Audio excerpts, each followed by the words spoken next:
और अभी मैं बहन से जानना चाहूंगा कि आपने जो तैयारी की है उसमें अभी जो हमारे और भी बहन देख पा रही हैं, भाई देख पा रहे हैं, वो ऐसी पोस्ट के लिए या फिर किसी भी पोस्ट के लिए तैयारी करें तो कम से कम कितने घंटे का कंसंट्रेट ऐसा चाहिए कि भाई हमें कितने टाइम पढ़ना चाहिए, क्या उसके बीच में खेलवानी चाहिए, ऐसी क्या आपकी रूटीन रही उसके बारे में बताएं। मेरे हिसाब से बहुत ज्यादा घंटे पढ़ना जरूरी नहीं है, पर लगातार पढ़ना जरूरी है।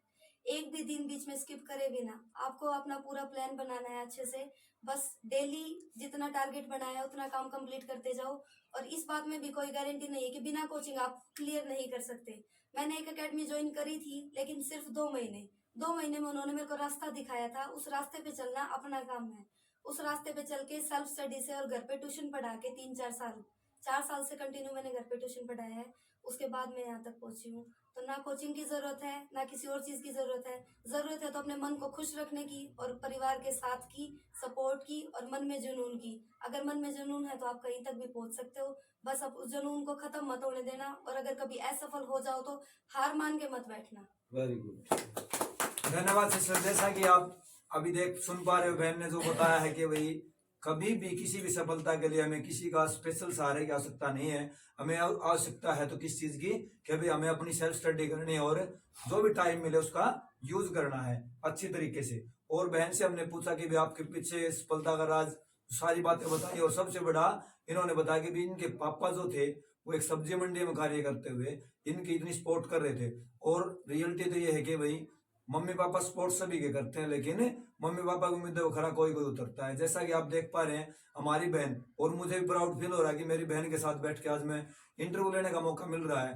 और रही बात, बहुत सारे ऐसे, अभी अपने गांव से जज भी लगा था एक लड़का, सिविल जज लगा था, उस समय पे बहुत अच्छा प्राउड फील हुआ था। और शायद 2 या 3 बच्चे और भी लगे हैं जो प्राउड फील है गाँव के लिए। और धीरे धीरे शुरुआत हो रही है। आप जैसी बहन यदि ऐसा करती रहेंगी तो और भी बच्चे इससे इंस्पायर्ड होंगे और डी ग्रुप को भूल के सी और बी में जाने की कोशिश करेंगे, ए तक पहुंचेंगे।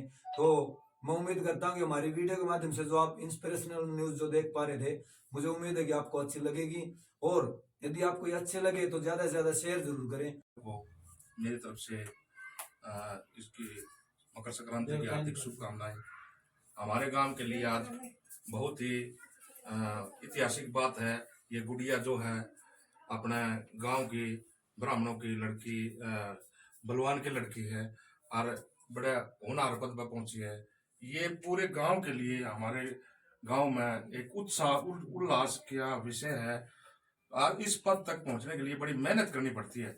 बलवान शर्मा जी ने बड़ी मेहनत करके लगन से इनको पढ़ा लिखा और इस मुकाम पर पहुंचाया।